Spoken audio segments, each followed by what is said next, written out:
What's up, everyone? It's the Interview Queen Alicia Toot here, and be sure to watch True Heel Heat.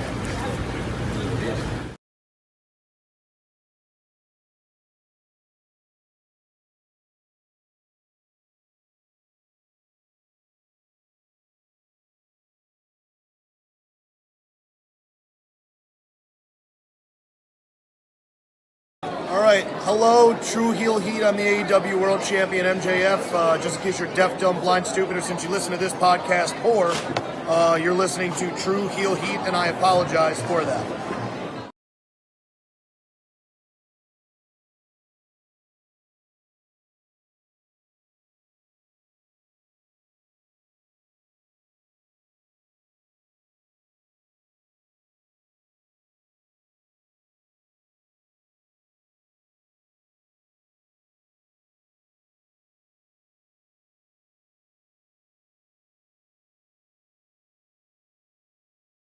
What's going on, everybody? This is your former AEW World Heavyweight Champion. Once a champion, always a champion. Swerve Strickland. Whose house? Swerve's house. You're watching True Heel Heat podcast.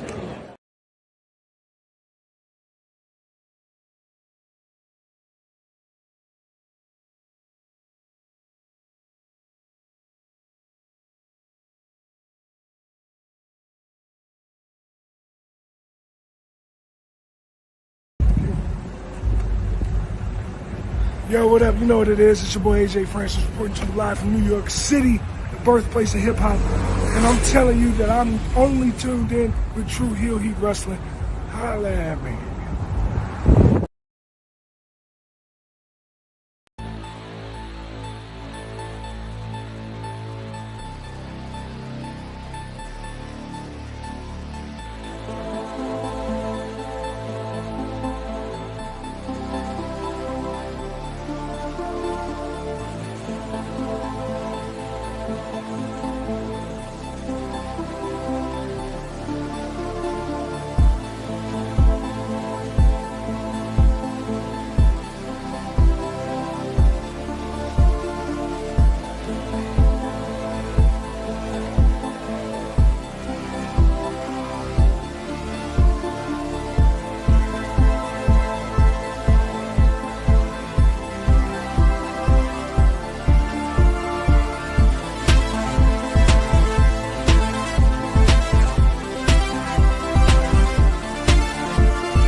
Hello. It is me, your True Heel Phenom SP3.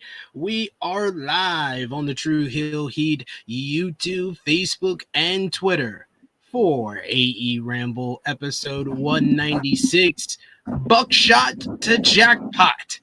Reviewing last night's April 30th, 2025 edition of AEW Dynamite as only we can. And of course, to do that, I am joined by my esteemed colleague, the man of 57,000 subscribers, going on 58. I've been saying 58 over the last couple of weeks, but then I double checked. But 57 subscribers going on 58,000 subscribers. The man you go to for your TV and movie reviews, as well as your honest criticisms of Tony Khan and All Elite Wrestling, as well as his amazing Yankee fitted collection. He is Jimmy Macram. Indeed. Ladies and gentlemen, how the hell are you? How the mic sound? Good? Yeah, you sound fine. Sound fine to me. At least we'll see what the chat says. But yes, we are back here another Thursday, another 1:05 p.m. Eastern time, and another AEW Dynamite.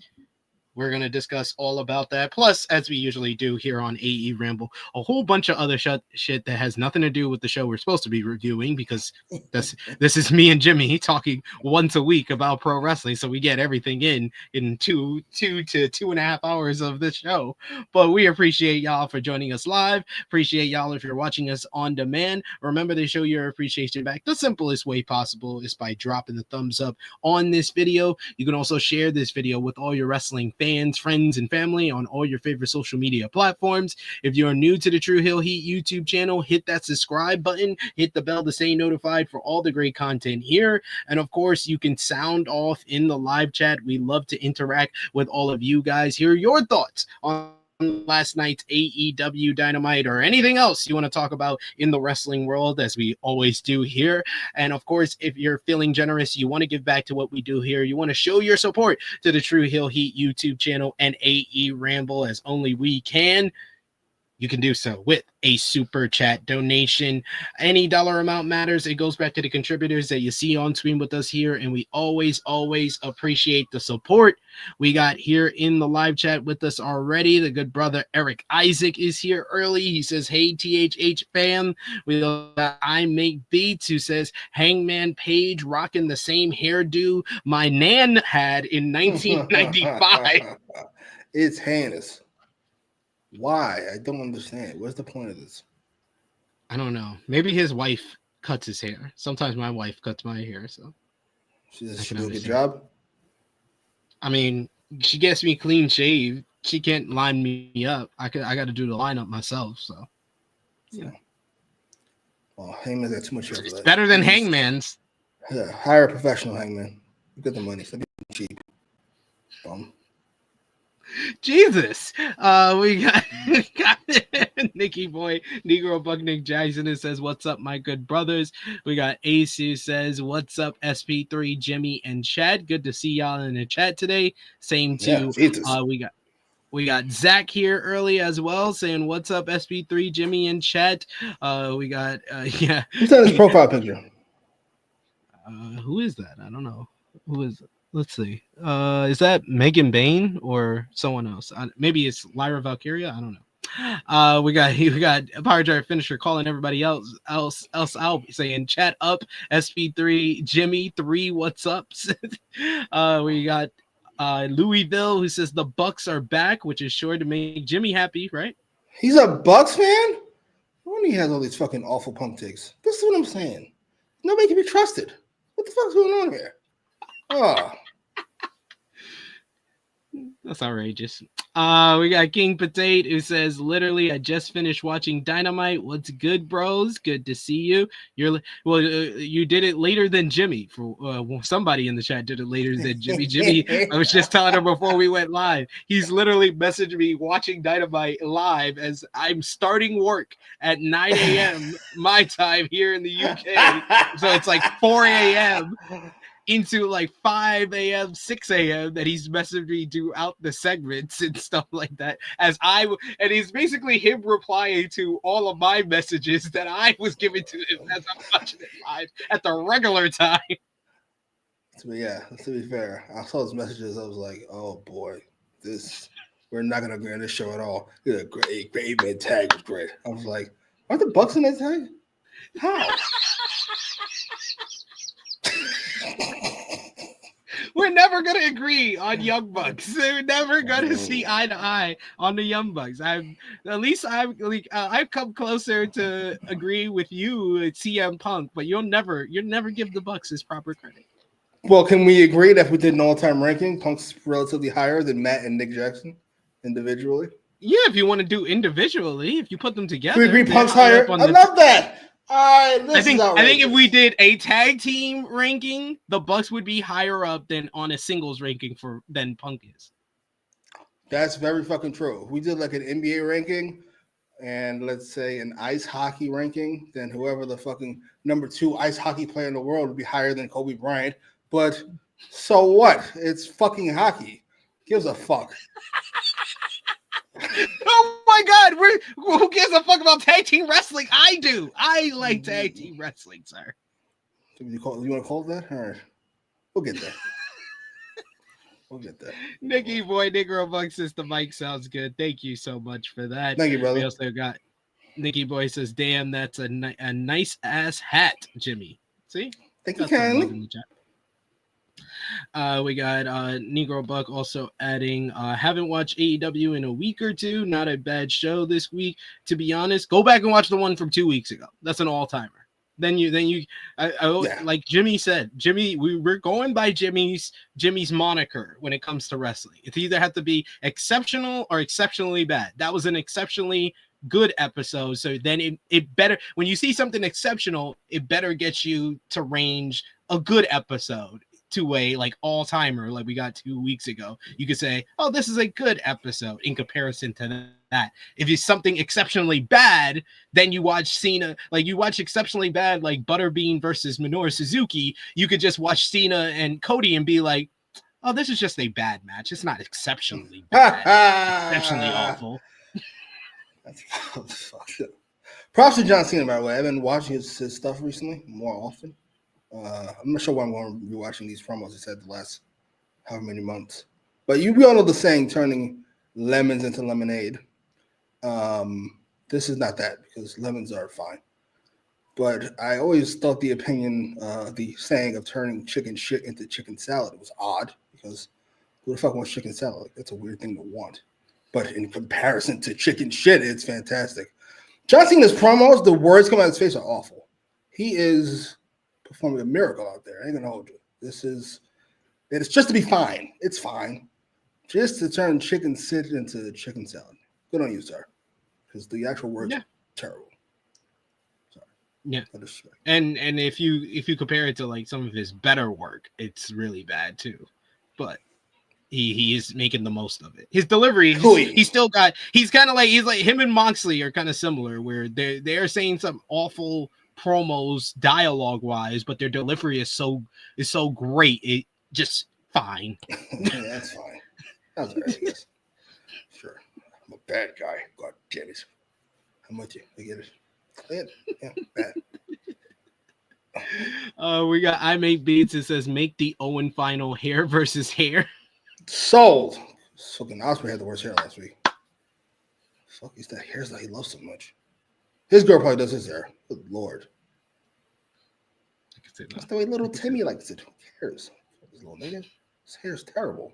That fucking thing he's got. Ugh. I hate it. Matt Damon, 1990s, his hair. Look at this shit. Ugh. I May Be says Jimmy watching AEW later than it's live in the UK. Yeah. I had things to do. Then I realized, all right, today's fucking Wednesday. All right, well, watching the morning. Did you catch Thunderbolts? I did not. I'm probably gonna watch it tomorrow. No, okay, fair. Are you looking forward to it? Did you see it already? No. Oh. I don't have time for that yet. I'll wait. Maybe I'll wait till not this weekend, but the weekend following. Maybe I'll go then. I'll take some time off. Time off what? Work? Yeah. Or your other job? Or your other? Well, my full. Yeah, I have more than one job. Yeah. And you're that's how it is. Where does he find the fucking time? I don't know. He sneaks around. He sneaks out the house. Find some joy from The words and opinions of Jimmy Macram do not necessarily reflect those of True Heel Heat, its viewers, or affiliates.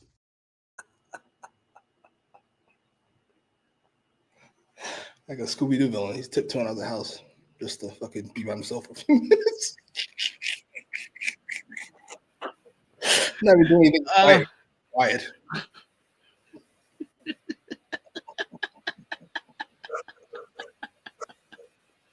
I hate you so much sometimes. We got King Potato says they turn chicken shit into chicken vomit. I guess he's talking about the Cena Cody match. Oh, yeah, that match was not great. That was rough said. Yeah, I see a bunch of comments about the NBA playoffs. My Lakers got eliminated last night. See all these niggas over here. NBA stinks. These playoffs are not worth anything. Right. That's what it is. You're not mad at the Lakers. I'm not gonna say that. I love watching the NBA. I mean, this is basically like I said it on Indie earlier. I will say it here.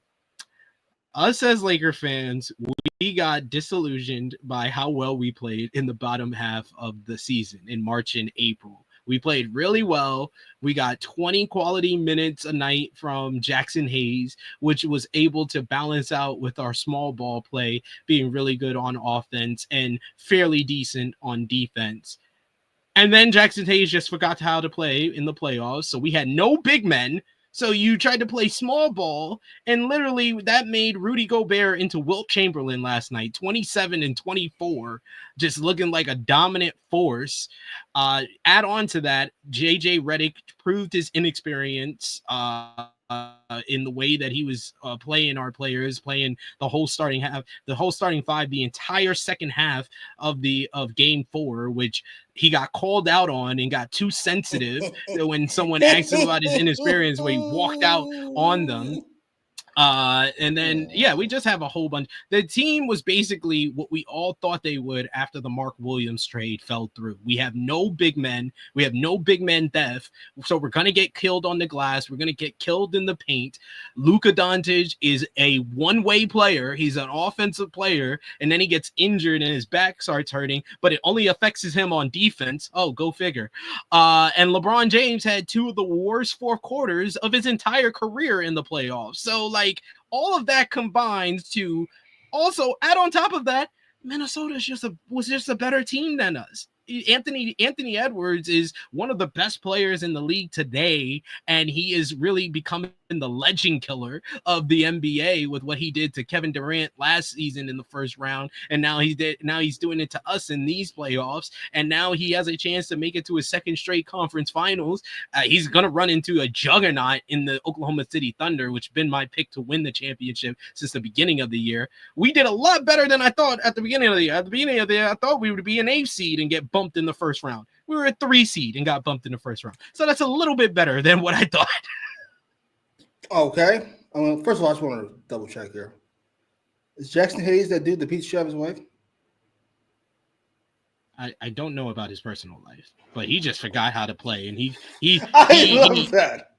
He played like 6 minutes in game 4, and JJ sat him on the bench after he got in foul trouble in the first quarter and never went back to. He played Maxi Kleber. Maxi Kleber hasn't even practiced with the team. Yes, Jackson Hayes. He was on video. You remember that fucking video? I remember that video. Of Jackson Hayes. That is. Let me ask you this though. This is not another beat your wife question. Though how Ant Edwards is a better fucking domestic partner than Jackson Hayes, I'll never know. My question is this, right?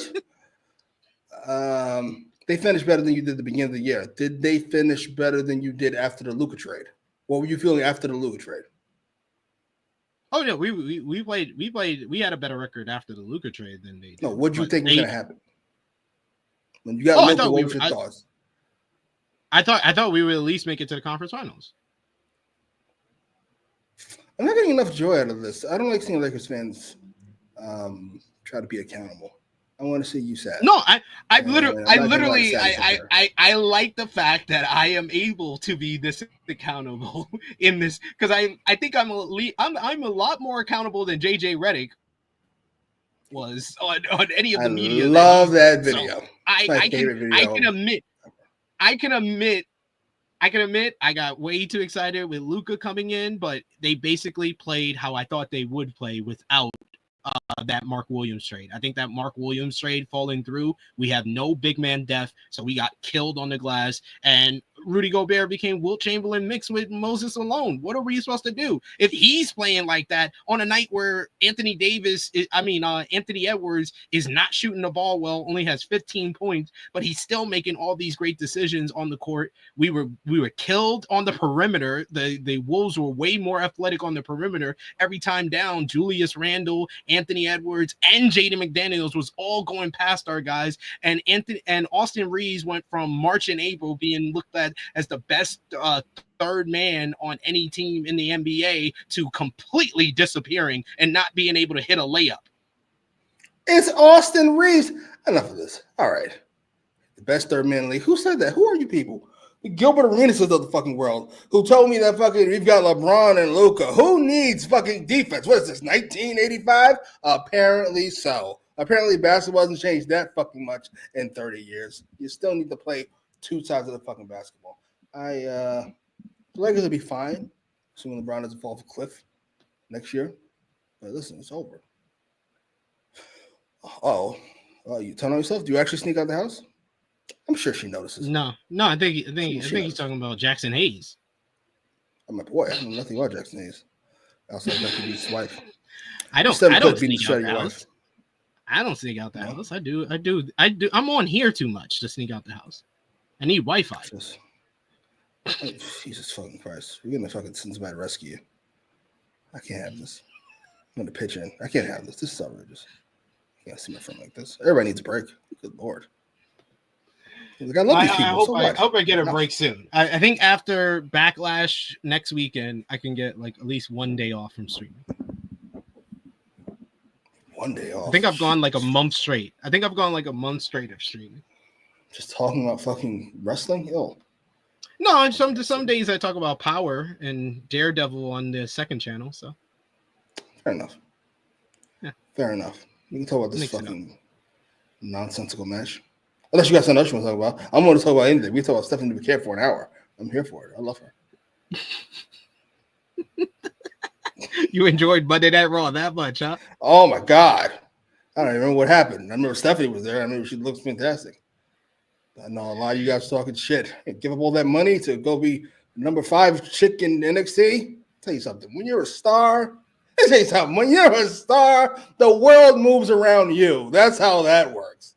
Good Lord. That woman is fantastic looking. I mean, fair enough. She about to get the big check, regardless. So Stephanie McCare's just too good. She, like I told you on Monday watching Raw, I was like, Triple H, man, he got his gun out, and Shawn Michaels like, give me. Put this, have her relinquish another title. God damn. She might be the coolest wrestler ever. The fucking look, the horns. She always has this half a smirk on her face. It's fantastic looking. Oh, man. She is fantastic. She's great. I mean, that was one part of Raw I had no complaints about. I really complained about fucking Seth Rollins not changing up his character one bit. That shit annoyed me so much. Yeah, but it's early. I give him some time because he was still playing good. Yeah. The opening segment. Yeah, I just don't get it. Like, the interactions with Sami Zayn were great, but I felt like the damage was already done by how he opened the show. I'm a visionary. I'm a revolutionary. I am Seth freaking Rollins, Kansas City. Yeah, I was like, he's the opposite of a cool babyface. I don't care what anybody says. No, it is. It should be the opposite of a babyface, but he went so long of doing that as a babyface that it is a babyface intro. That's hopefully he changes it up now that we had the murder of Sammy. It might be over for the babyfaces. Fucking Cody got booed at Mania. Sammy got booed this week. They didn't get booed. They just chanted for him to get his ass kicked. One more time. He's like, all right, sure. I had someone be like, well, the Bloodline were cheered except when they beat up Sammy and Kevin Owens. I was like, this is week 2 for this faction. This is week 2. And it's Sammy, motherfucker. Exactly. And it's Sammy that they're beating up. And yet they're getting cheered for it. And Braun Breaker listening to the fans when they say one more time, well, let me just spear him again. No, that's what they want. Don't give them what they want. I trust Paulie to figure this out. Please and thank you. That's the thing that pissed me off the most this Monday. Give Paul Heyman the fucking mic. Why is this Seth talking? You got to make him feel like he's Roman or Punk. He's got to feel like a big star, which he is, I suppose, by definition. Which, I mean, let's be honest. Heyman should be talking. No disrespect. I'm sure Seth is the best at anything in that group. Best wrestler. He's the best wrestler. If you say so, sure. Damn, we can't even give him that. I'm not giving him the. We can say he's highest on the. No. Best in-ring wrestler? No, we can't give him that. Like we're talking about like all time. All time, he's better than Braun. Certainly. No, out of those three, yes, out of those three, all time. Nah, Braun got both his legs. I'm sorry. Advantage goes to Braun. Oh, Sorry, this is outrageous. This is outrageous. We gave Seth. What did we give Seth when we did our A plus, A's, A minus? I think we gave him an A minus. Oh, we gave him A minus. Okay, sure. Braun is not A minus yet. Let me tell you something. If I announce tomorrow we're gonna do Seth versus CM Punk, or we're gonna do Braun versus CM Punk, which one are you more excited to see? Well, I've seen Seth and CM Punk too many times. Let's say it was the first fucking time. Don't do it. Play this game. And it's Seth and CM Punk. That's going to be the better matchup. That's going to be the better tell that was really? Did you watch the Netflix match? It was just good. No, come on. The cage you match thought that match great. was better than... No. That's the AEW match they did. I was not interested. I was like, this stinks. You're gonna kick out of 100 finishers. All right, I got it. Can we go? Can we go now? Can we admit Punk's match with Sammy was better than all those matches with Seth? No. I like the cage. What is going on? This is a different. We have different takes here. This is why we're gonna disagree on this first fucking match in Dynamite. Because I like the Godfather and you niggas like fucking Transformers. I don't understand. Jimmy, Godfather has 1 explosion. Transformers has 12 explosions. That's the better match. Let's get the fuck out of here. What's the matter with you people? No, I wouldn't say that's an apt description, but okay. But yes, let's get into No disrespect. I know some people love Transformers. They also love coloring books. Do you like Bad Lieutenant? I did not. You're not excited for Liv Morgan being in Bad Lieutenant? Tokyo? Make another one? Yeah. No. Sorry. I should have never listened to the reports because the reports got me hyped. Like I thought it was they said a big Hollywood movie, and I was like, oh, it's gonna be some franchise, right? It's gonna be a franchise. I heard Hunger Games. There was some people who were convinced she was gonna be like Gwen Stacy in the next Spider-Man 4, and I was like, I don't know about all that. Yeah, stop it. Fucking 40 each. But I hear Bad Lieutenant is good for movie buffs, and I consider you a movie buff, so I thought you would be excited. Assuming this is supposed to be like a mob movie? It's saw the Harvey Keitel movie. And it's Harvey Keitel in a mob-like movie. You'd think it'd be fantastic. It was not. I did not love that movie at all. I feel like pretentious dribble. No disrespect. Putting me to tears. Yeah. All right, we shall see. Yeah. We got chilling with Chase, who's like, my jaw was not on the floor hearing that Liv news. I was just like, oh, okay, cool. I mean, Liv is a star now. I think we all need to accept this fact. Her numbers are always high, including her merch. I don't know who's buying this stuff, but she's a star. Yeah, her and Dom, they're a great pairing. Wow, but I'm gonna give a man fucking credit for her accomplishments. Dom's a star maker. He made Rhea into a star. He made Liv into a star. I hope you're hearing this, ladies. I'm kidding. I am kidding. All one and a half of you. Nah, Liv's worked really, really hard to go from where she started off at when she was like the third member of the Riot Squad into a star in her own right. So I'm not gonna try to undermine her in any way. Oh yeah, I'm with you. She's great. I'll be honest. I'm only outside of Braun, Paul Heyman, and them. I'm not. I love that. The guy who's the leader of the group. You're like, I end them. Is he? Is he the leader of the group? Because he said so. He was the one talking, right? Was that I don't know. Out of those guys, I don't really care about any man on the big 3 shows of the week. No disrespect. I'm here for all the women's matches and segments, obviously. Did you watch the NXT main event? Io? Oh, yeah. Io Best wrestler in the world? And Jordan Grace versus Julia and Roxanne. That was a great match. Yeah. Well, come on now. You know I'm here for you. Yes, Io. I love Io. Io's best in the world. Best wrestler on the planet. It is what it is. I've been saying this for a little while now. Come on, man. You have. You have. You have. And she more than proved that at WrestleMania. So. Oh man. Goddamn. I want to see that match again. I'm gonna watch it again. Yeah. I might retroactively give it 5 stars. I give it 4 3/4 on my listing, but I might go 5 stars. I told you after the second time I watched it, I was like, I might have to go 5. Jesus fucking Christ. This thing can't go more than 12 seconds without giving out a 5-star match. Can we stop? Can we make it make 5-star matches? Stardom show. I gave 2 from the Stardom show. What are we doing? And why are we doing it? Is some type of quota? You get an extra $12 or something if you give a 5-star match? No. On one of these fucking websites? I only have 8 this year. What the fuck? It's May. No, it's probably 7. Probably 7. Nigga, I don't have 1. No, the Hollywood ending. That's 1. 1 this year. Come on, man. Like 20 my whole fucking life. At least we have the same one. At least we don't have we gave 5 stars, dude. And it's not like it's a big difference because I think you told me you gave Kenny and Gabe 4 3/4. So I gave it 5. I'm just I don't think I'm a quarter star high, higher. actually. Oh, okay, then.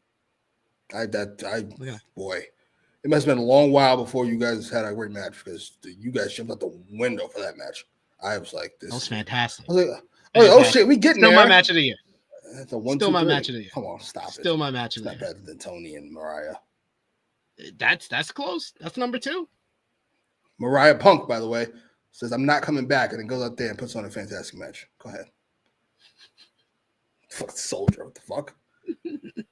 And didn't choke anybody. Good idea. It's my bon voyage. Y'all can't hold me down. I'm not gonna choke Jack Perry backstage. But let's get into it. Let's get into last night's AEW Dynamite. What did you think about the crowd in Norfolk, Virginia? Ass. I assume it was all the mess. No disrespect. Yeah, I wasn't too enthused with the crowd most of the night. But they were pretty into the opening contest here as we started off things right off the bat with an all-star 8-man tag team matchup. The babyfaces Mark Briscoe, Speedball Mike Bailey, and Kevin Knight, which are now being called the Jet Speed, and they are teaming up with AEW International Champion Kenny Omega to face AEW Continental Champion Kazuchika Okada, Ricochet, and Matthew and Nicholas Jackson, the Young Bucks. Yes, the first time that Okada and Omega had been opposite of each other in a wrestling matchup since their epic bout back at NJPW Dominion 2018 in Osaka, Japan. Excalibur did try to drive home the history of Omega and Okada during the entrances and how this is something everyone has wanted to see in AEW since Okada signed with the company. Both men had an intense face-off prior to the bell, and it looked like they would start the matchup, only for Okada to bail out as he tagged in Nicholas Jackson. The heels all attacked from behind. Nicholas and Omega. Omega's officially started things with Nicholas wearing down the arm. Matthew had his back to the action and kept blindly smashing the arm of Kenny Omega over the top. It worked 3 times with Okada doing the same, but then when Ricochet tried it, Omega was fed up and switched arms with Ricochet as Matthew was ranking at his arm, smashing down on it, and finally realizing it was his bald tag team partner. The miscommunication was long enough where Matthew actually slapped the head of Ricochet and Omega followed up. Then Omega was able to make the tag as Ricochet suffered a locomotion corner attack, but fought free to tag in Nicholas. Briscoe ran in and ramped up the offense as we get an 8-way of missed elbows and leading to a stalemate. The Bucks tried for a crane kick pose to Bailey and Knight, who struck the pose. Bailey and Briscoe as they kicked the Young Bucks right in the face as we go to commercial break. Back from break, Ricochet and Matthew did locomotion Northern Light suplexes on Bailey on jet speed as Matthew leaned back to let Ricochet know what it was like to have some hair, but he still got "you're still bald" chance. Matthew and Ricochet both unsuccessfully called for brainbusters. Okada tried as well, but Bailey's team saved him. The Elite and Ricochet tried for quadruple brainbusters, but were caught with suplexes by the babyfaces. We get a quad slingshot dives by Omega, Knight, Bailey, and Briscoe, as Knight and Bailey double-teamed Okada back inside with a missile dropkick. Knight fired off clotheslines on Nicholas, who followed up with a standing Hurricane Rana out of the corner for a 2. Knight tried a leaping splash, but Nicholas got his knees up. Omega tagged in and charged at Okada, who bailed and tripped up Omega with Nicholas on the apron. Bailey and Omega were both hung up on the apron and the ropes as Nicholas and Ricochet hit stereo 450 and swantons onto them, into the ribcage of Omega, who was really selling it. A lot of this was driven by the whole rivalry and the build up to Omega and Okada going at it. Omega was isolated for a bit by the heels. All of his teammates got their legs swept as he went for a tag, but ultimately was planted by a Matthew DDT. Omega dodged a Ricochet springboard 450, leading Omega to dunk his head into the mat, allowing Briscoe to make the hot tag. He fires off redneck kung fu on the Bucks, and the crowd really started getting into this one. Knight and Bailey sprinted in and took out the Young Bucks as Okada hit a high-low before Bailey did a triangle moonsault, and Knight cleared the post for a dive over the top rope onto the heels. Fisherman Buster by Briscoe, but Okada kicked out at 2. Jay Driller was conjured into the air raid crash on the knees by Okada, who followed up with a big elbow drop. He then flipped off Omega, giving him the middle finger as he did the Rainmaker pose. Bailey literally kicked the finger away before doing some lightning quick sequence of kick counters with Nicholas, but eventually he gets super kicked in the face. The match ramps up as Nicholas caught Speedball with a super kick, and then Knight leapfrogged both Bucks and hit a Pele kick, but suffered a Ricochet double stomp. Briscoe was there with an exploder suplex, and then Okada caught him with the John Woo dropkick, and then it came down to Omega and Okada, and the crowd went up a notch here for this one, for their counter in the ring. They start brawling with each other. Omega avoided a dropkick, but Okada was able to dodge the one-wing angel, so Omega instead went for the Snapdragon. He successfully hit that and then went for a V-trigger, but Okada catches him coming off the ropes with a beautiful dropkick. Okada went for the Rainmaker, but Omega ducks it but ran right into the super kick party from the Bucks. Everyone was in as Jet Speed are down. Omega and Briscoe are in tombstone positions as we get a double team indie taker by both Ricochet and Nicholas, doing a double stomp into the guys in the tombstone as they did a senton onto the guys who were laying down. EVP triggered is dodged by Briscoe, who sent the Bucks and Ricochet flying outside as Okada tried a blindside Rainmaker, but Briscoe countered into the J Driller. Ricochet broke it up. Ricochet went up top, but Bailey caught him off and got him on his shoulders as Knight hit a wild-looking drop kick that made Ricochet flip outside onto a pile of the heels on the other end. Then we get we get Omega with the Terminator dive onto the heels. Okada looked like he was on the verge of victory, but Briscoe was able to kick out. Briscoe comes back. He looks for the Froggy Bow, but Ricochet is able to push him off, crotching him on the top rope as Okada follows up with the Rainmaker. 1, 2, 3.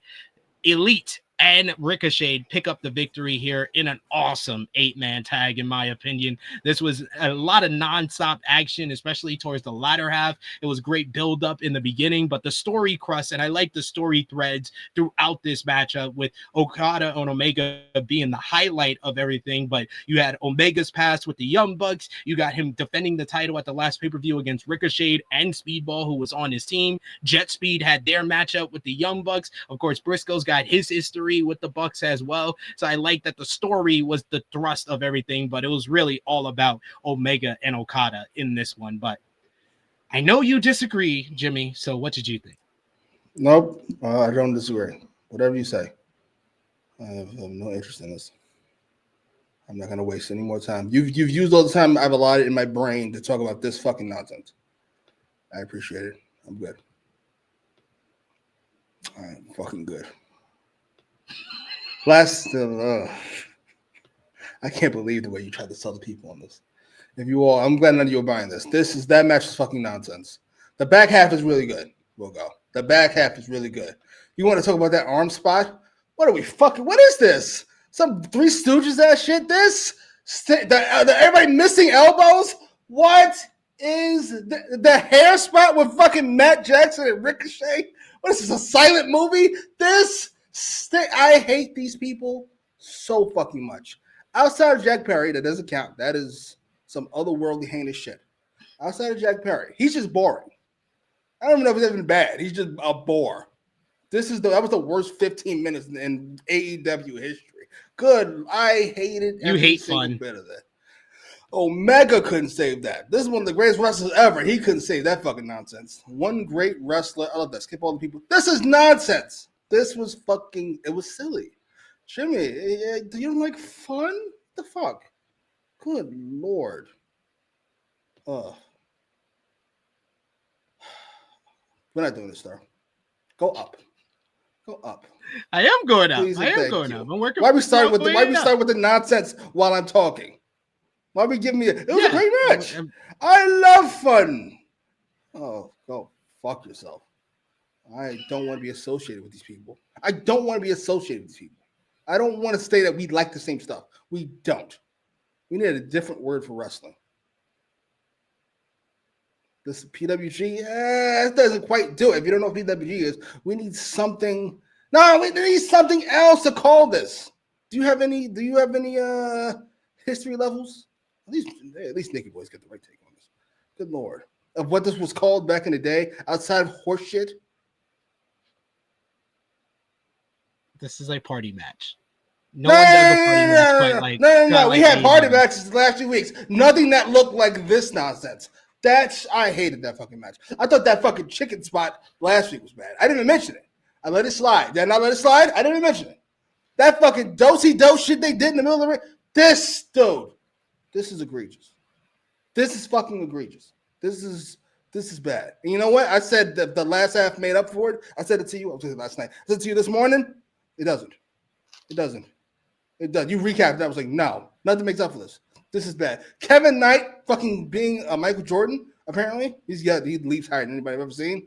No. You can't make up for it. You cannot.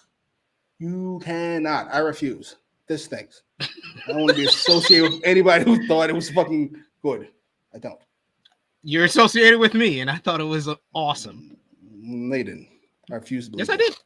I'm like a kid who's it was super fun. No, they didn't. You don't. Super fun. Awesome matchup. You're just trolling. You hate fun. You hate fun. Trolling. It's okay. You're trolling. I'm not falling for the okey doke. You hate fun. No, I'm not trolling you. I love this match. I'm like a parent whose kid is shopped at school. I don't believe he would do that. I'm like you. I don't believe he would do that. My friend wouldn't like this match. I refuse to believe. I don't believe you. No. Yep. Your friend loved this match. Not like this match. Loved this match. Good Lord. No way. I love silly shit. I love fun shit.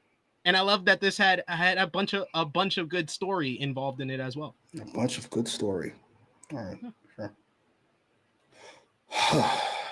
You didn't like the Okada and Omega stuff? Give me a time on how long that was. As compared to 26 minutes. Probably like 2 minutes of the match. What are we doing? They saved it. You got to build up to that. They saved it to the back half. The back half that you said was very good. That's You 26 minutes. Money. Yes. How good you got to be to make up for that shit? You can't. You got to be Austin bred to make up for that shit, and this ain't that. Welcome back, brother. Come on, man.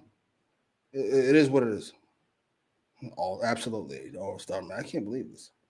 This is going to be the direction going forward. I'm out. I mean it. I'm fucking out. You can bribe me all you want. I'm out. I refuse.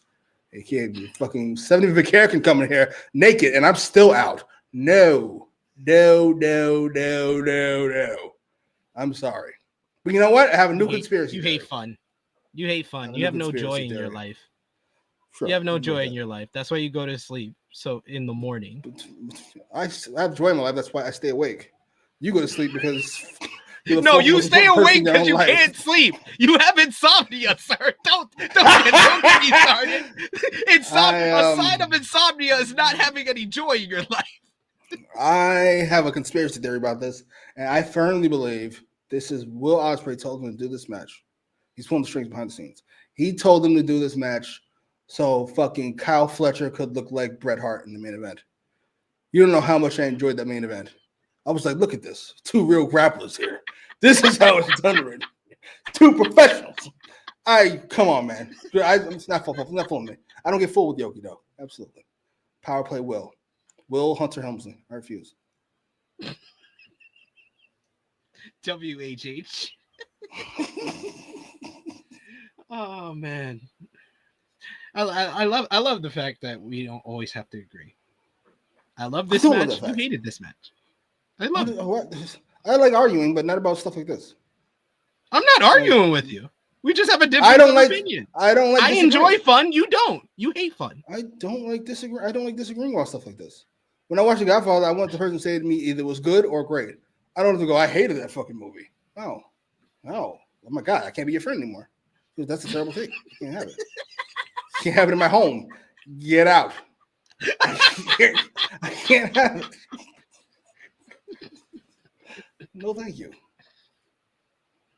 You hate fun. It's okay.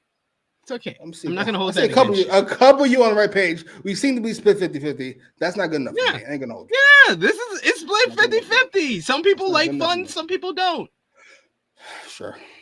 It's not good enough for me. It's okay. I'm not going to hold it against you. But I am going to hold against y'all. Send some love in the chat. I see a bunch of y'all. Yeah, this is.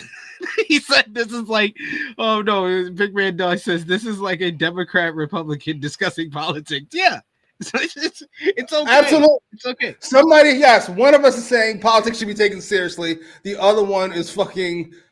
I'll be nice. I don't want to. Why should wrestling be taken seriously? Are we fucking kidding me? It should be taken seriously. It should be taken seriously by the people fucking doing it.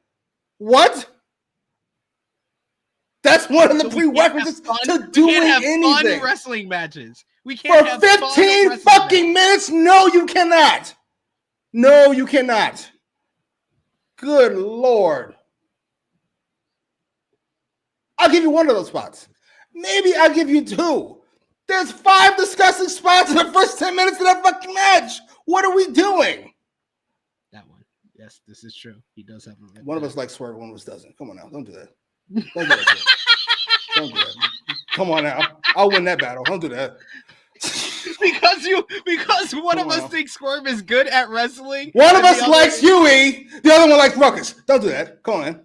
You'll lose that battle. Don't do that, Skip. Don't do that now. Come on now. One of us likes the Bucks. I love you. One of us likes the Bucks. One of us doesn't. Come on, man. Don't do that. Don't do that. You'll lose that battle. I like fun wrestling. Those are all great. The Bucks are great wrestlers. They're great. MAGA Bucks. Get out of here. Oh my God, you're ridiculous. You're ridiculous. You like Ruckus. I know you do. But we go backstage to the Hurt Syndicate had just arrived at the building, and a whole bunch of jobbers are back there chanting, "We hurt people." So MVP says, you know what's more fun than hearing they hurt people is actually doing it. and they beat the hell out of all 6 guys before MVP wants to address the elephant in the room, which Benjamin tells Lashley to trust MVP and that he's warmed up on MJF. He's funny and he asks how the new car is. Lashley said he can buy his own damn car, but MVP reiterated that if Max screws them, they'll hurt him like he's never been hurt before. That put a smile on Lashley's face as they seem to be on the same page before later tonight. Anything to say about this backstage segment here? I think heels and baby faces. I have no idea. I don't think they know either. I don't think Tony knows. I don't think it much matters. I never loved the beating up random people spot. I just don't. And like Lance Archer did it, I don't like them doing it. Fair. That's fair. Next up, we get the AEW World Trios Champions, the Ops, Samoa Joe, Katsuyori Shibata, and Powerhouse Hobbs.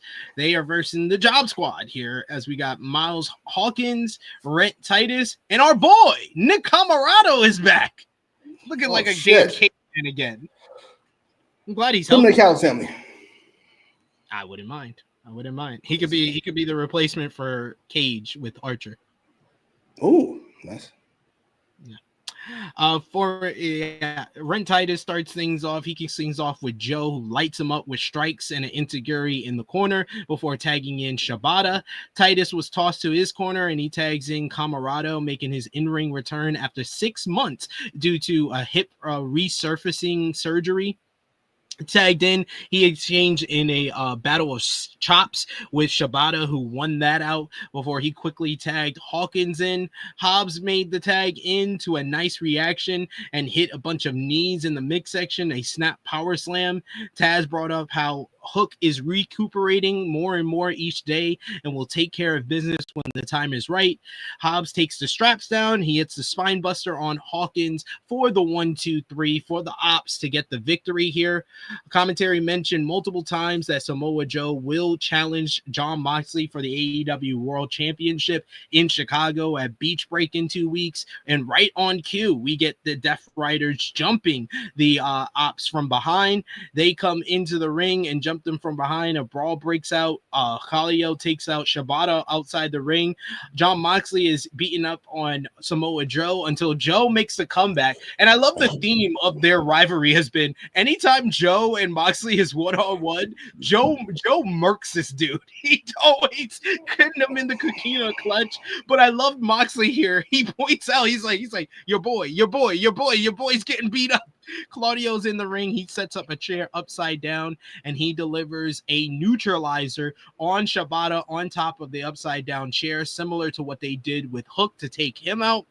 Before Samoa Joe makes his way back into the ring and runs off the Death Riders. This leads to Samoa Joe getting on the mic, and he as Shibata recovers, he takes the mic and he screams, "Moxley!" as they just walked out the arena. Joe cuts a promo and he says Moxley likes to come out and act like a boss, but when they throw hands, he acts like a little bitch. Moxley begged for Joe weeks ago, but all he's trying to do is give Moxley what he wants. Joe said, let's give the people what they want. If Joe is going to fight for the AEW World Championship, let's do it inside of a steel cage. I love when Joe's voice turns into that inflection like he sounds like the most dangerous man in the world. He says he is Samoa Joe and he will be your next AEW World Champion. Good promo by Joe as they help out Shibata out of the ring, and it is made official later on in the show. Samoa Joe will challenge Jon Moxley at Beach Break in 2 weeks' time in Chicago inside of a 15-foot high steel cage. Any thoughts on this matchup and the post-match involving Joe, Moxley, the Ops, and the Death Riders? Yeah, I've seen this before. I have no interest in this fucking match. If you're not Will or Stephanie, I need a great build to get me involved in a match, and there are no great builds with Jon Moxley and company. I'm sorry, it's dead. It's been dead for a while now, and I'm sad to report, not even Samoa Joe can save this. I'm sorry. All the scary promos you want. I know you're not winning this match. This is irrelevant to me. I'm sorry. Sorry. Lowered. You managed to kill the main event scene of AEW. Good job. I assume that was the point. Much like John Cena killing wrestling, I assume him killing AEW is what he wanted, right? Good job. Sure. I believe you. Story. Right. This stinks. Over it. Fair. I just enjoy the fact that they have minimized the Death Riders ridiculously, where they're only here for like 5 minutes worth of the show. They're not the focus anymore.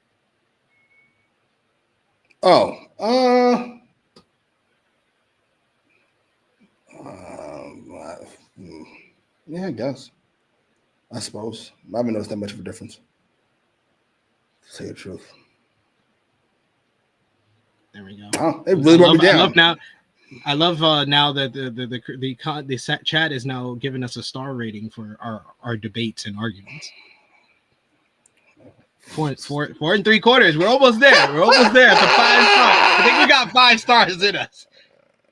Let us know if we've ever had a 5-star argument or debate in the chat. I don't want to. We got Chase who says 4.5 star argument. He said Jimmy really had me with he didn't want to talk about it, then went on a good spirited debate. This is how shows turn into fucking Skip Bayless. It's like doing performative shit. You know we disagree. Stop it. No, we disagree all the time. It's never performative with us. Sometimes we just like different things. That's fair. You can go with that, sure. Sometimes you hate something that I love. That happens. I don't know why you don't like fun. Chilling with Jay says, love the Joe, let me talk normal, and then yell out of nowhere promos. They used to annoy me back in the TNA days, but I get a certain amount of nostalgia out of it. What does Show do when he leaves? I think he's gonna retire. Soon? I think he's only. I think he's talked about it in interviews. I think he only has like 2 to 3 years left. Bailey said the same thing. Yeah, we're getting old. Anyway, we've seen Joe's entire career basically. Yeah, that's outrageous. Listen, it'd be a good match. It's Samoa Joe, but who cares? Who cares? Sorry, who gives a fuck? I'm ready for All In. Why we had to wait till All In, I don't know. All In be the time I get excited, I guess. Yeah, you think it's almost over, and then he wins again. Fucking Darby. Yo, man, Darby going and climbing that mountain, man. And Tony Khan's refusal to not have anyone win. He didn't surprise you with Mount Everest. He said he was doing this forever. Come on, man. Yeah, he said this a year ago. So I don't understand why it's all this dependent. Why we have to wait and kill the main event scene. And it's Darby. No disrespect. Like if you don't keep your promise to Darby, what's he gonna do? Where's he going? He's never gonna make it the next fucking few months. So with his fucking endurance, he might fall off Everest and survive. He'll be fine. Get up and walk that shit off. he just gets a limp. That sucks. How? You know, he's like, you should go see a doctor. No, I'm just gonna walk it off. Backstage, we get Renee Paquette sits down with TBS champion, Rev Pro undisputed British Women's Champion, and NJPW Strong Women's Champion Mercedes Moné, 4 belts Moné, and talks about how 1 year ago she said she was on a mission, and a year later she's a global champion. Paquette brings up the Owen Hart Foundation Women's Finals at Double or Nothing against Jamie Hayter. And Monet says that she could go on about the legacy of the Harts and Owen and how much that means to her. But this is about her legacy. She won a title a year ago and became the greatest TBS champion of all time at Double or Nothing. What makes you think this year won't be any different? Paquette mentions that Monet possibly underestimating Jamie Hayter, a former AEW Women's World Champion. And when you look at the tail of the tape, she is both bigger and stronger than Monet. But Monet says that she's been undefeated since arriving in AEW a year ago and has beaten the best all over the globe. She is 25-0. She's 4 belts Monet and everything runs on her time. Every time she steps into the ring, she makes history, but puts over Hayter for being scrappy and tough, but insults her that no one that looks like they're from a Scooby-Doo cartoon is going to beat her, and a champion can't look like a cartoon. Man, so we're going to get it May 25th in Phoenix, Arizona. First time ever, Mercedes Moné versus Jamie Hayter in the Owen Hart Cup Women's Finals. What did you think about this promo from Mercedes? I thought this was the best non-Harley promo in recent memory for Mercedes. We can go with that. Sure. For her, she was fucking Steve Austin or Dusty Rhodes. Which, if you want me to do this objectively, it was mid as fuck. The best part of this was when she said hello to Renee, because she sounded like an actual person when she said it. I was like, ooh, this is a different environment. Then she went right into her usual horse shit. Good Lord. At least it was delivered better than usual. Sorry. Take it. Right. Take it. This is very sad. Big Mando says Darby is a beast if he wins the world title after a long break. Absolutely. Hollywood Darby, go ahead. He's gonna play with the guitar, not even the title. He's gonna be. I say that's close to The Rock. You show up after fucking not being around, just being the biggest program. Go ahead. Mm-hmm.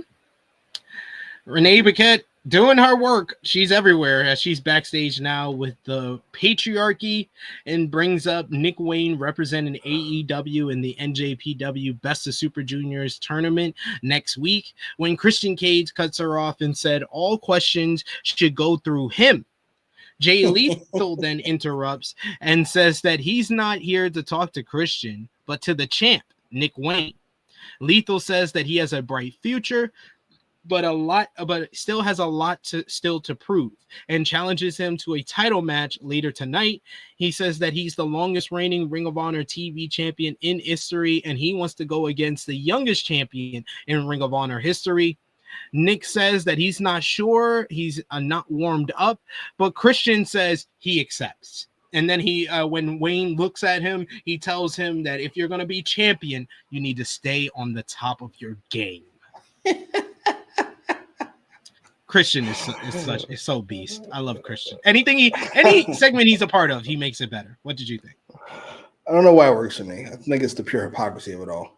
Somebody who goes out of his way to not fight anybody, making sure Nick Wayne fights everybody in front of him. It's kind of perfect. I don't want them to split up just yet, because now that they've removed Christian from the center of these shots, he's kind of off to the side as opposing Nick Wayne. You can just see fully how ass this group is about Christian. This is a terrible fucking stable. I'm seeing Nick Wayne, Kip Sabian, and Mama Wayne. Good Lord, this is a fucking rampage ass group. Christian is the only real star there. Please don't do this. Please don't do this. I think Nick Wayne can one day be a star. One day. He's got to get on the Kyle Fletcher regiment and get some muscle on him. But all right, everybody's not gonna be Kyle Fletcher. Kyle Fletcher is a special case, a true professional. My favorite young wrestlers in the sport. I've turned a complete corner on them. All they had to do was show me Speedball Bailey and the fucking Bucks and the rest of these niggas. I'm on the Kyle Fletcher bandwagon. You proved your point. It took him long enough. It took you long enough. See, something else that we didn't agree on, but you came around.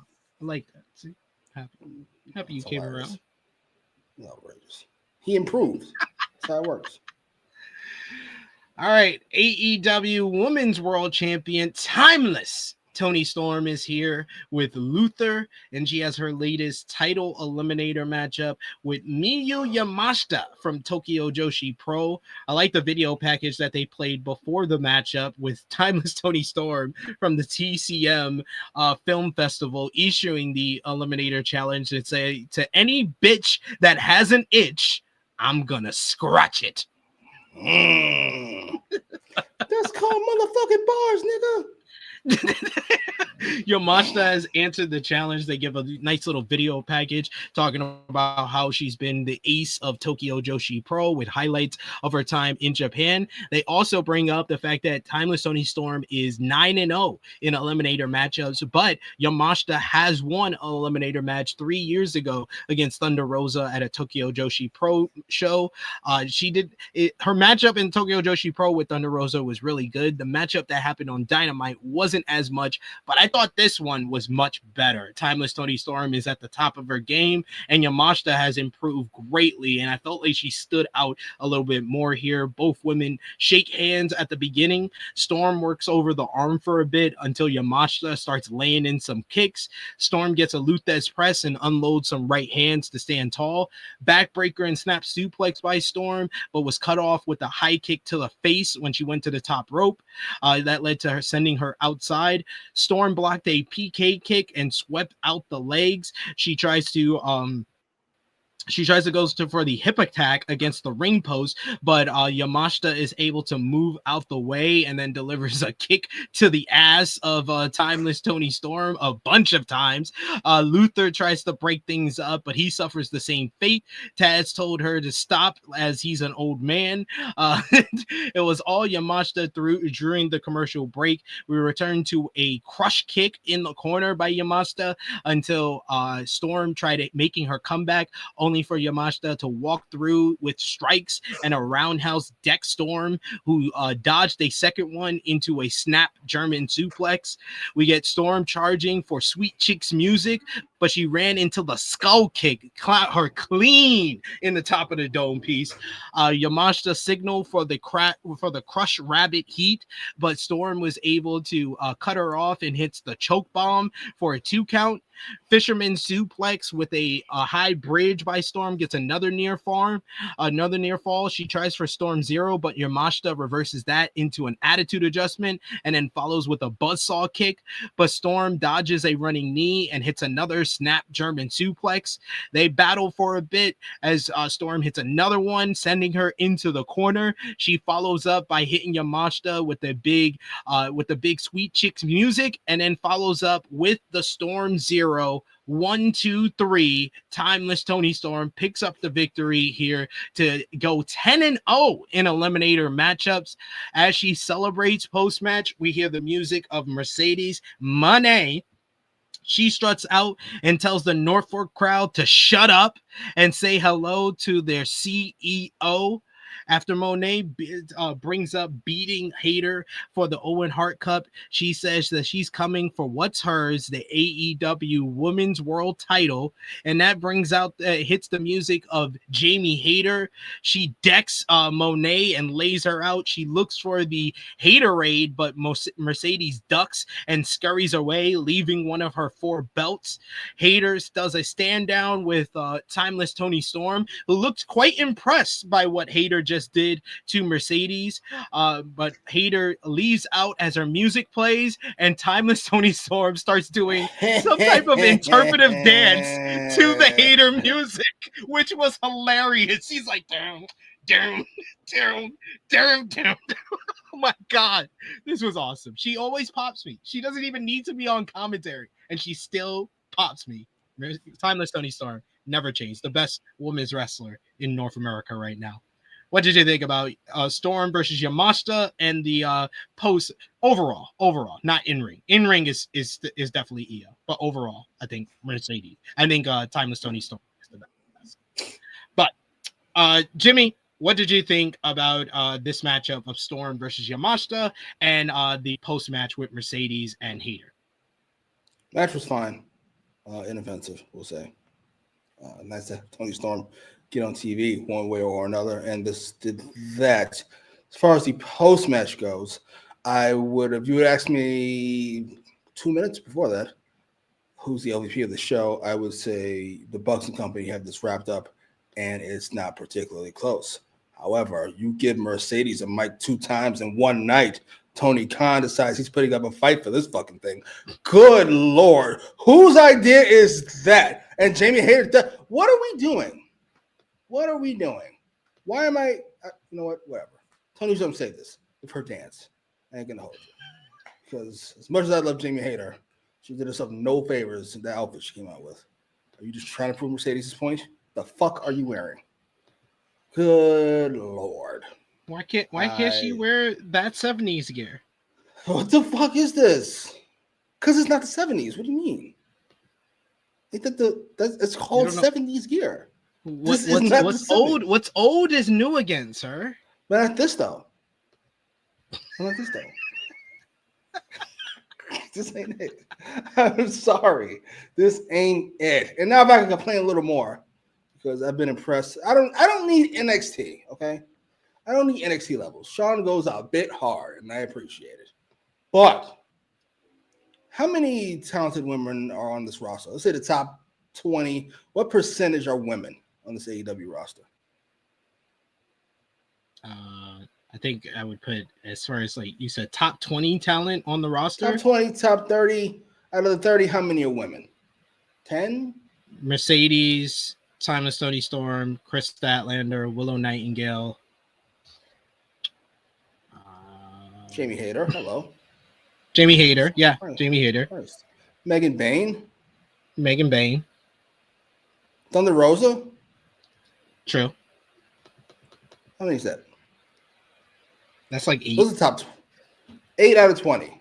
That is, I don't know what the percentage of that would be. That's 4 out of 10. That's 40%.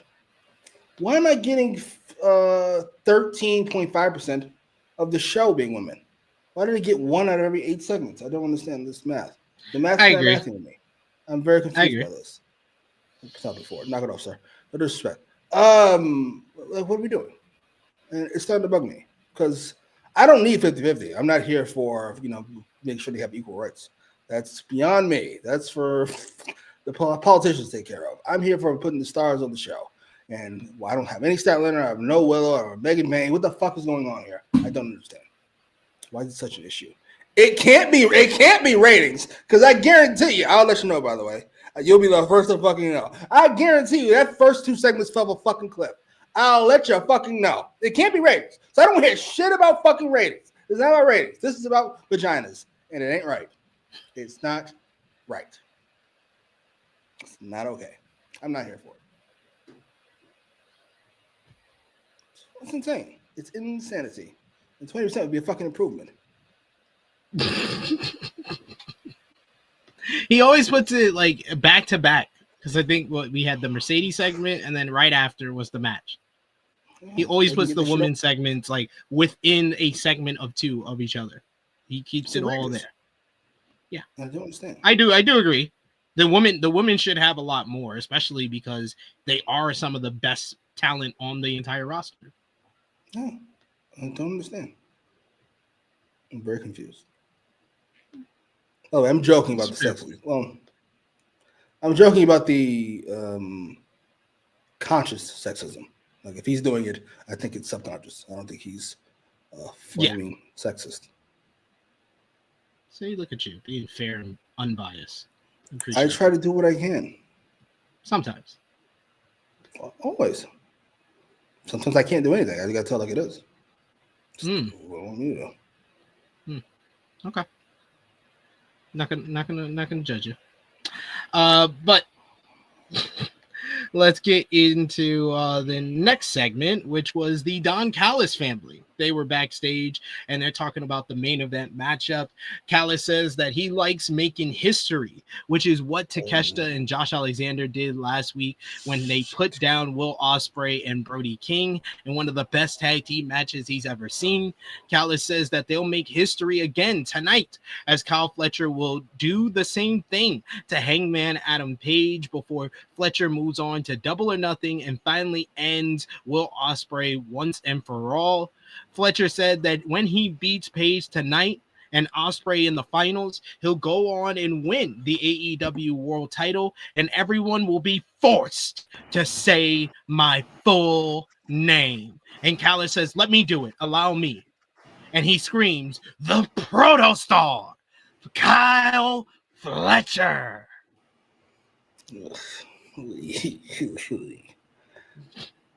I know I joke about his headgear, but sir, put the headgear back on. Good Lord. See a nigga head? Big that nigga's head. Fuck his ear. What's on his head? Why is his head so big? You get the fucking what's that man from the whole comic? You get the leader head. Jesus fucking Christ. He said the leader. It's outrageous. Easy. That is so outrageous. What do I want to say? Oh, this is fun. Dunkhouse is great. Fletcher is ridiculous, but you know what? He's fun. I'm sold on Kyle Fletcher as a future star. As a matter of fact, I remember you guys mocked me. Well, not you guys. SP3 did when I said I'd take fucking Fletcher as a world champion over Swerve. Now who looks better? Swerve's on the same shit over and over again. Kyle Fletcher continues to ascend. Come on, man. Now he's a Kyle Fletcher guy. This is outrageous. This is one of the most ridiculous heel turns. One of the true young stars in the business. Finally got it right. It took us 5 years, but no Jack Perry's, no fucking Sammy Guevara's. Thank God. Kyle Fletcher, what an improvement. You ever seen a leader? We got Romeo who says he looks like MODOK. It's a walking head. Jesus. I'm joking. Well, I'm not joking. Sorry. You do have a big head, but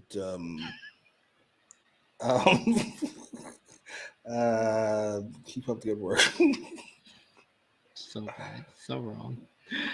Next we get the Hurt Syndicate. They hurt people. They hurt people. They make their way down to the ring. MVP brings up that in order to bring in another member into their fold to get a fourth member of the unit, they must give 3 thumbs up. That is how their group works. So we're going to try this one more time, and they invite MJF down to the ring. Similar to last week, MJF comes down. He puts over Shelton Benjamin, saying he looks better than ever, and he's really grown on him. And MVP, he says that he's always been his friend, and he has accomplished so much in his career. Then we get a Bob chant from the crowd as MJF says, "And you, Bob." He asks if he had a good car ride in, as MVP could tell MJF is a little bit upset about still getting his car stolen last week. So he immediately wants to get down to the vote. MVP and Benjamin both give quick thumbs up until Lashley really toys with this decision before he eventually chooses to give a big thumbs down once again. MJF has had enough of this crap. He says that he's about sick of Bob's shit, and he asks what he wants. MJF has given him women, cars, helped him win matches. He asks if all he wants was some grow game, as he calls him a big bald son of a bitch. Lashley then yokes up this dude, MJF, backs him into the corner. MJF squeals. He's like, Montel! It was like a little brother who was calling for mom after they pissed off Big Brother way too much. And he screams at him. He tells him that if MJF wants to prove himself and impress him, then what does he have to do? He says, we are the Hurt Syndicate. We hurt people. MJF has to hurt people like they do. MJF, eventually MVP pulls Bobby Lashley off of MJF. MJF looks absolutely terrified as the Hurt Syndicate walks off before glancing back at the entrance tunnel with MVP having to hold back Bobby Lashley. But MVP just looked at MJF like, you couldn't shut the fuck up for 5 minutes. Like, yo, he looked just like a father who looks at the little brother like, you don't had to piss off Big Brother. You had to get him upset. Oh my God. I'm loving the dynamic of this team, and I love the sibling rivalry between MJF and Bobby Lashley, and Bobby Lashley yoking up MJF might have been one of my favorite moments of this entire show.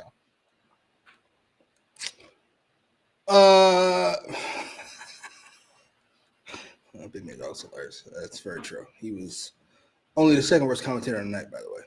Taz took home the cake. Yeah, this was fun. We've been here, 4 or 5 weeks in a fucking row of them having a segment, by the way. They're both announced for the show somehow. Somehow the powers to be just know MJF's going to interrupt.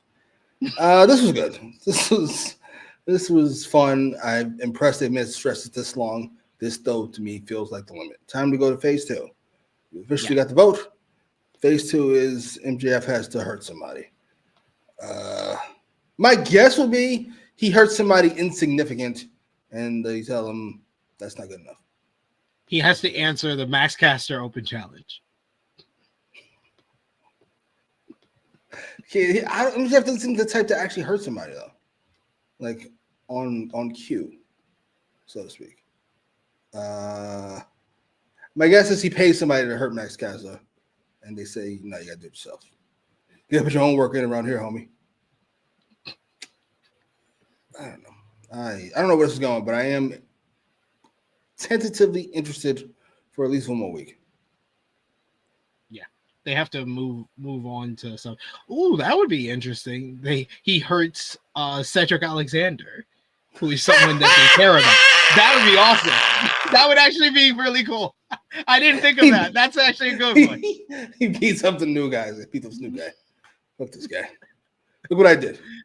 Look what I did. I beat him up. I beat him up for you. He said he's looking for you guys. He's our friend, Max. Like, you can never catch a break. This is jarring to me.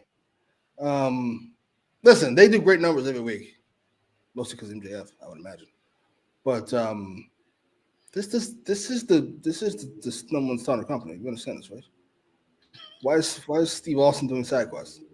This is wild. What are we doing? And how long are we going to do it for? Did he break his neck? Is that what happened? Is that why he's running around stunning Jerry Lawler? I was about to say, this is Austin when he broke his neck in the summer of '97. Like, what the fuck? He did all that shit with the Nation for like months. I'm so confused. But hey, fuck it. It's fun for the moment. Yeah, it's entertaining. So I like it, and it's probably the best story week to week, episodically in AEW right now. Yeah, I can't think of one that I even enjoy. Ain't gonna hold you. Sorry, just don't. No disrespect. We get footage from last week where Stokely Hathaway officially became the agent for FTR. Hathaway said in 2024 he was looking for a tag team, and now he's found one. Hathaway said people have asked what a team like FTR would have to do with him. But look at what has happened in recent weeks with everyone they've taken out. They've taken out Cope. They've taken out Daniel Garcia. They were about to yoke up Tony Schiavone, and they took out the Rock and Roll Express. FTR will cement their legacy and win back the AEW World Tag Team Championships. So they're staking their claim, which was the original thing of why they broke up with Cope, that they weren't focused on the tag team titles anymore.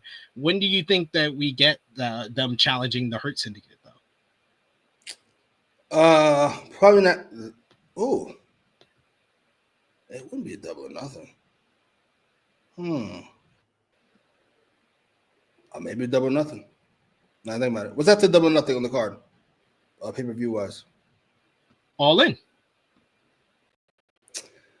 I'm gonna say Double or Nothing, and I say Cope costs them somehow. So then we get Cope and Christian against FTR and Owen.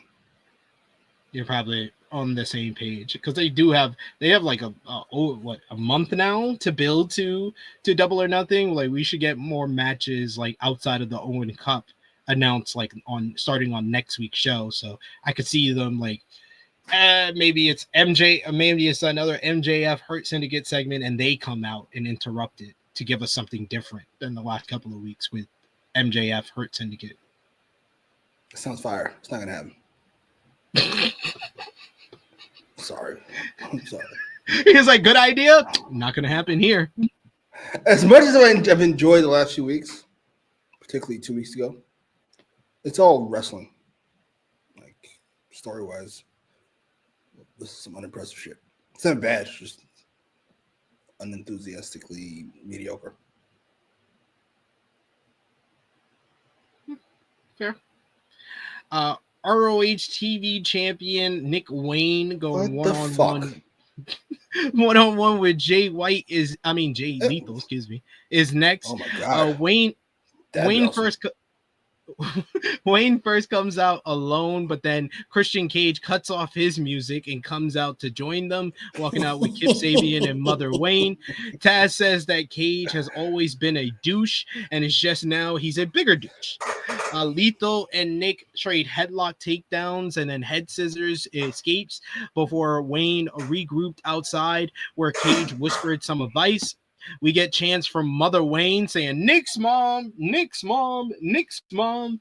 Nick fires off some chops, but Lethal dodged a float over into an arm drag and a snap drop kick.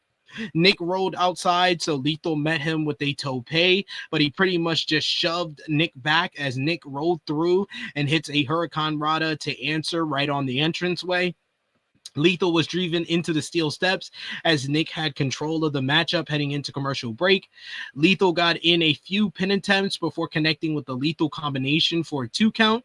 He goes up to the top rope, but took too long, so Nick cuts him off. He wanted a superplex, but Lethal fought free and hit successful the Hail to the King elbow drop. Everyone thought, but Nick was able to catch him into a cradle for a 2. Lethal went for lethal injection, but Nick was able to reverse things. He rakes the eyes, hits a roundhouse kick, and then hits the Prodigy Plex for the 1-2-3 to retain the ROH TV Championship. Christian post-match, he gets into the ring. He tries to take away the TV title from Nick, but Cage told him to turn around as he puts the title on his son's waist. As Sabian and Mother Wayne applauded, as did Christian, who smirked while giving a golf clap before leaving. This was fine. Just fine. I like Christian. Christian's awesome. Christian's great. Nick Wayne, not so much. Jay Lethal, kind of a bore. Boo. Sorry. Gonna have to boo you. Sorry. It was there. It was, 10 minutes maybe? Like 9. Yeah, it was inoffensive. Yeah. Excalibur informs us that it is official. The steel cage matchup with Mox and Joe coming up at Beach Break in 2 weeks. And then we get the main event matchup. It is Kyle Fletcher going one-on-one with Virginia's own Hangman Adam Page. Kyle Fletcher has Don Callis and Lance Archer coming out with him. Callis, of course, joins the commentary team, which means that commentary was much better than the rest of the night for this main event matchup. Hangman Adam Page gets a good response from the Virginia crowd as he power walks down to the ring. They get into an intense face-off before the bell as commentary talked about how Page was from Halifax, not too far from Norfolk. Callis joined the crew and immediately called Page a scumbag as he fired off some early chops. Fletcher took a powder, but Fletcher came back in and pulled the hair, riding Page like a cowboy as Page escaped and spanked his ass before clocking him with a right hand. Page wanted an early buckshot lariat, but Fletcher again went outside. Only this time, Page sprinted into the camera shot and clotheslined Fletcher over the barricade into commercial break. We come back during the commercial break. Hangman tosses this dude, Kyle Fletcher, into the barricade, and he scrapes his back on the LED screen of it and rips into it, bleeding from his lower back. Back inside, Page is no-selling some kicks to the chest. He wants the dead eye, but Fletcher avoided it and charged, only to be turned inside out by a Page lariat. We get a big backdrop by Page, who followed up with a sliding lariat and then caught a leapfrogging Fletcher into a DVD. Multiple corner clotheslines by Page before he hits a fall-away slam, looking like he's in firm control here. But Fletcher is able to come back. He cuts off Page when he goes for like a moonsault, sweeps the leg and hits an enziguri and then a thrust kick. He then follows up with a big brain buster onto the apron, which laid out Page. That looked vicious. They both fought on top of the barricade after that, where Page slams Fletcher off of it.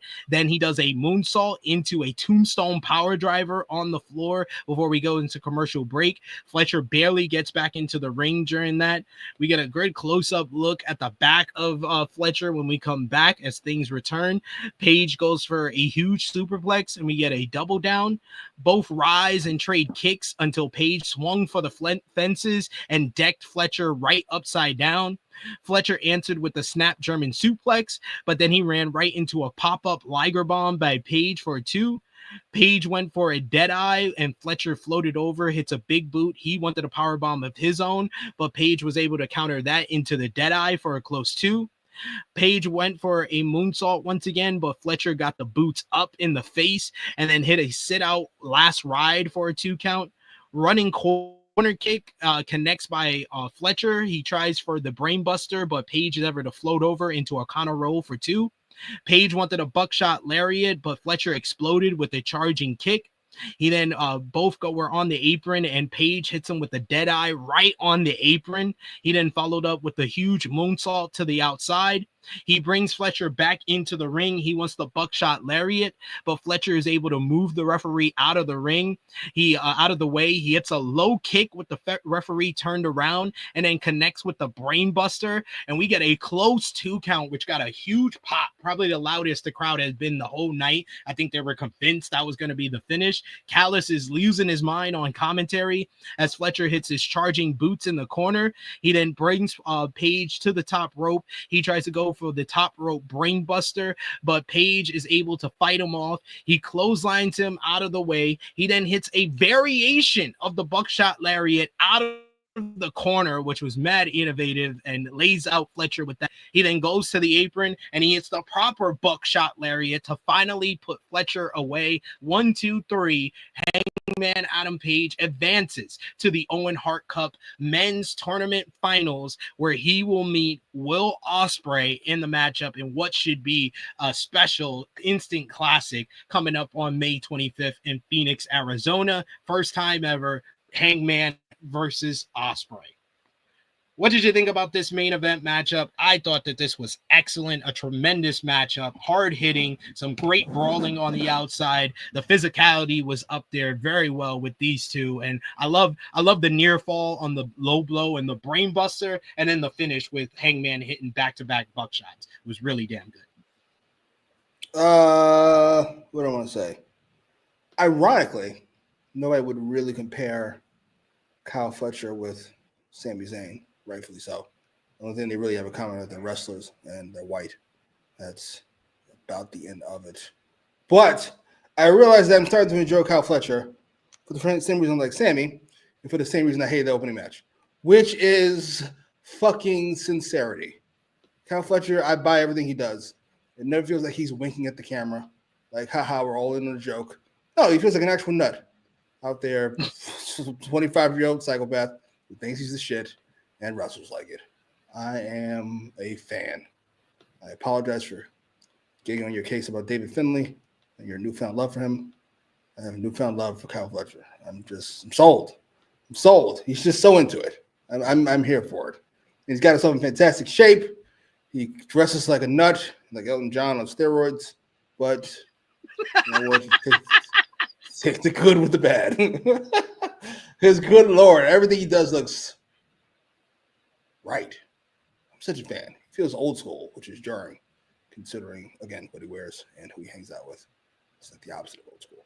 But this is... Hangman was good, too. But no offense. If I just turn on TV and ask you who's the star here, you'd say the guy in the pink tights. You just would. Sorry. That's great. He looks like a star. He acts like a star. He holds himself in a different type of air right now. He does. Which helps when you fucking... Who's his girlfriend again? Sky Blue. Yeah. I'd walk around thinking I'm the shit too. I am the shit. Who the man? I the man. It's fucking great. He either looks in the mirror or he looks at his girlfriend and be like, I got this. He's going to be a star one day. I don't know if he's ever going to be the face of a promotion, but he's great. Yeah, this was a great main event. They worked really well together. I think this was probably my favorite Kyle Fletcher match not involving Will Ospreay or Mark Briscoe in AEW. He wrestled? I love that. Mark Briscoe. I mean, anybody else? Mark Briscoe always deliver really damn good matches, but this was probably slightly better than the last couple of matches that I've seen with them. Those were on Collision, right? They had one on Collision and one on Dynasty. Oh, might as well be Collision. Yeah, nobody cares. Sorry. Those matches don't count. No disrespect. No disrespect to either show or pay-per-view or not pay-per-view because I'm not paying, I'm not viewing, so no. You're not purring either. No, thank you. Oh man, but yeah, I think that Hangman and Ospreay is going to be a barn burner. That's the first time ever between them. I think that should be great. You see them. You see this, right, folks? You see them laying the track work already, right? For the absurdly overrated they're about to do for this fucking match. You see them laying the groundwork already for the excuse. What we do, you knew it was going to be. We knew it was going to be great. We didn't know how great. All right, I see it already. Oh, thank you. Hard pass. Special instant classic. But we've made it to the end of another episode of AEW Dynamite here. A very wrestling heavy episode outside of the MJF and Hurt Syndicate stuff and the build to Joe and Moxley. But let us know in the chat. Final call for super chat donations. Show us some love, guys. Show us some love. If you're feeling generous, you want to give back to what we do here. It's the start of the month, so I know some people can help us out.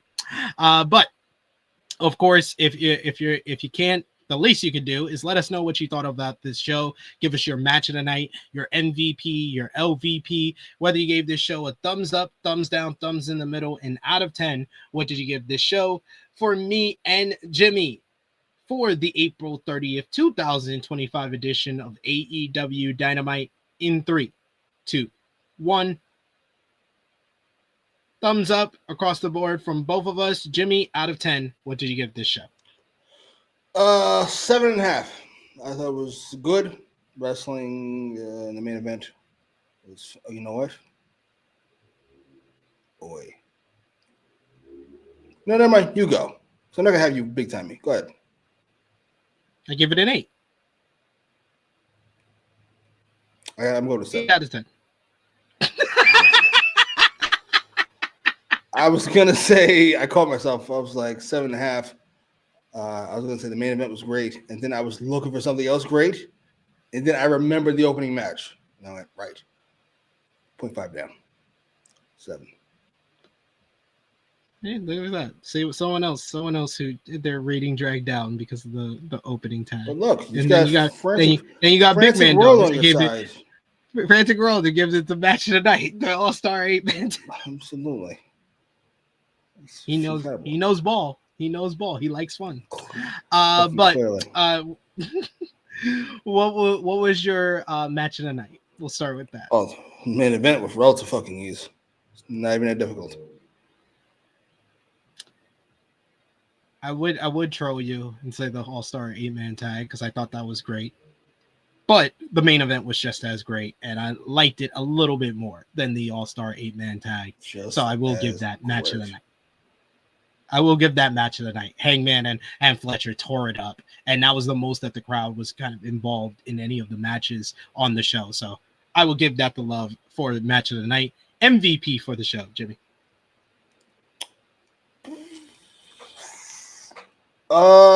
Shit. Who do I want to give the MVP to? Who did I enjoy the most?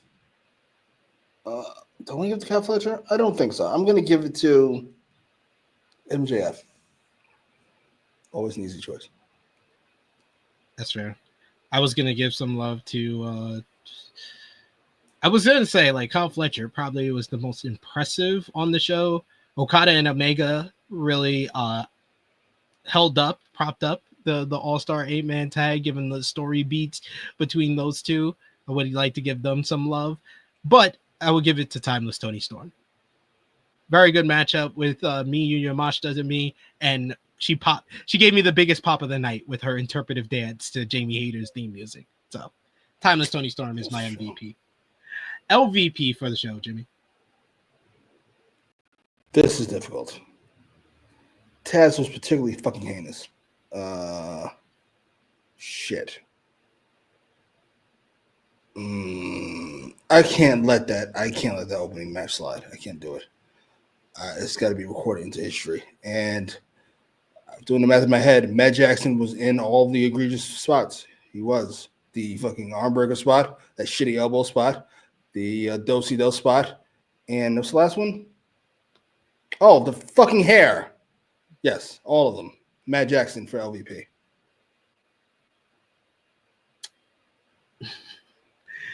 All-Star 8-man tag was great, guys. It was All-Star with Kevin Knight. All-Star. All-Star 8-man tag. I'll give it to Jay Lethal. Knight. Jay Lethal. Ain't this a bitch. Hey, see that, Jay? You act like a professional.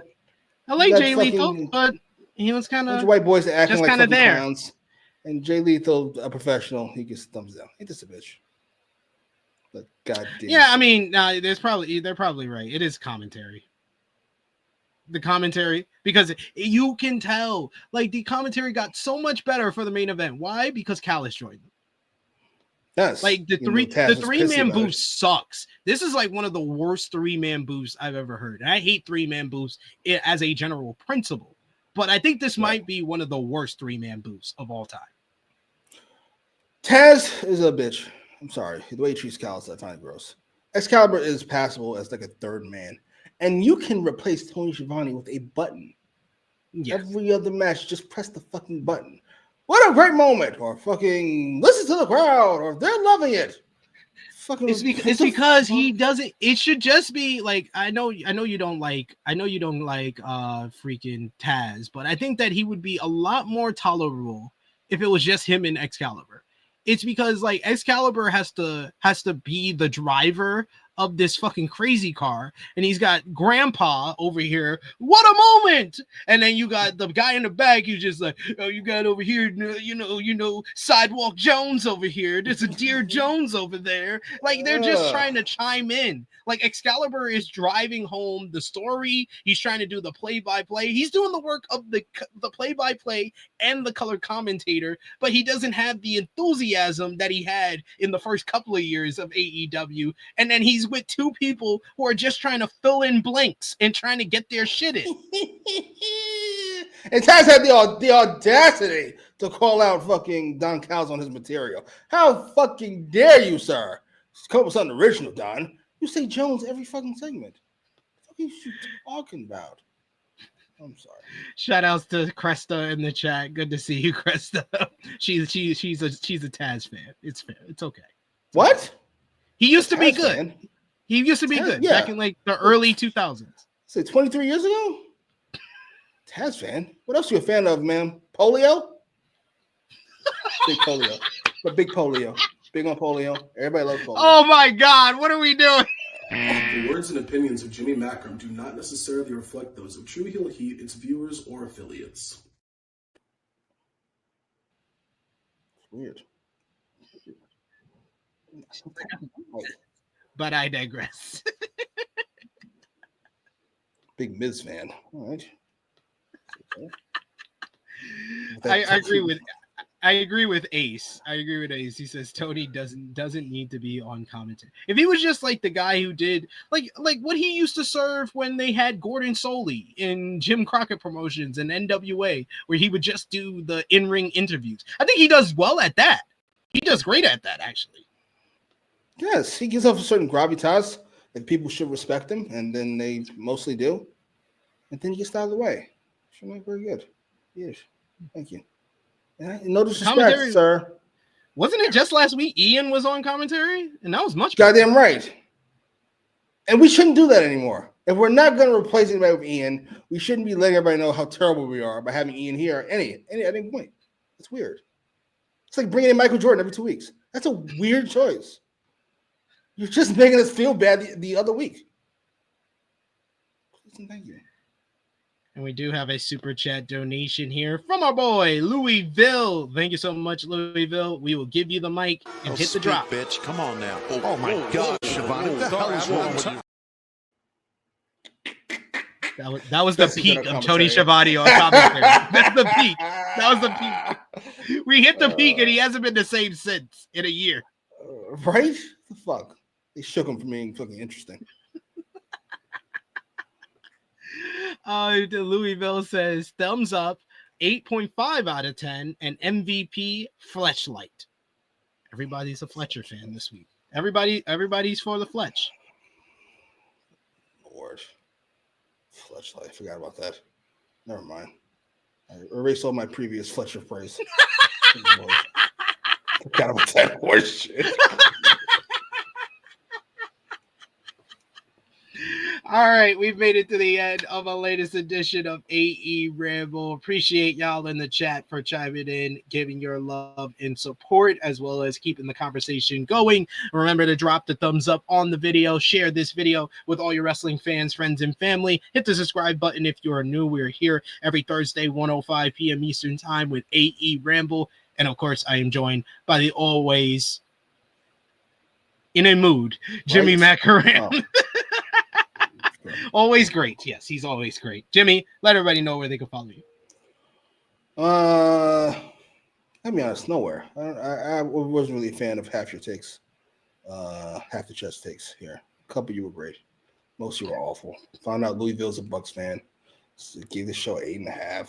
People defending that opening match. Like, what do I want to talk to you guys for? This is Twitter. I'd block most of you. Blocked. If people don't agree with you, you get blocked.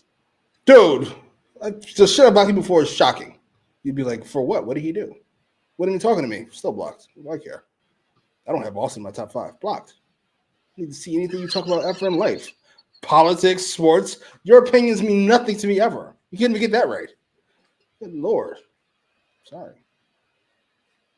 The words and opinions of Jimmy Macram do not necessarily reflect those of True Heel Heat, its viewers, or affiliates. If you don't have Steve Austin in your top 5 wrestlers as a peak, right? Do I need to know anything else? Like, you don't need to know your opinions on politics or fucking children or anything. You can't even get this basic shit right. Come on, man. No, I'm good. Thank you. I'm gonna pass on that. Silly Bucks are the best Bucks. I do block people that are annoying. If they're annoying and don't know how to articulate an opinion. If you disagree with me, that's fine. If you know how to articulate it, that's better. If you don't, then you get blocked. If you could just, if all you could do is just insult me because we don't agree, yeah, you get blocked.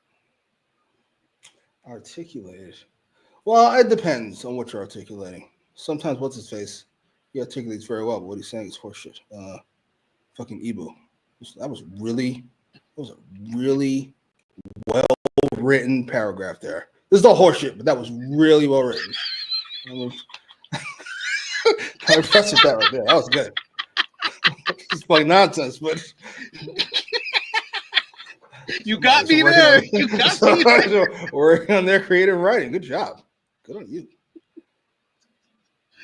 You can follow me on the Twitter machine at TrueHillSP3. You can follow the gang, Facebook, Twitter, Instagram, TikTok at TrueHillHeat, Patreon.com/TrueHillHeat. $3 a month gets you exclusive content. The best way to support us when we are not live here Join us live tomorrow, 1:05 p.m. Eastern Time, with our Dark Side of the Ring, the original superstar, Billy Graham review. We'll be talking about last week's episode of Dark Side of the Ring with myself and Miss Chrissy Love. So join us for that. We also got my exclusive interview with Ninja Mac before he is in the NJPW Best of Super Juniors tournament. We talk all about his entry into this year's tournament, how he's gone viral a few times on the independent scene, how he came up with his name, and being trained by Booker T, plus much, much more. So check that out tomorrow on the channel. And of course, on Saturday, 11:05 a.m. Eastern Time. No, 10:05 a.m. Eastern Time, the True Heel Heat flagship podcast. Myself, Miss Chrissy Love, and Top Guy JJ. Yes,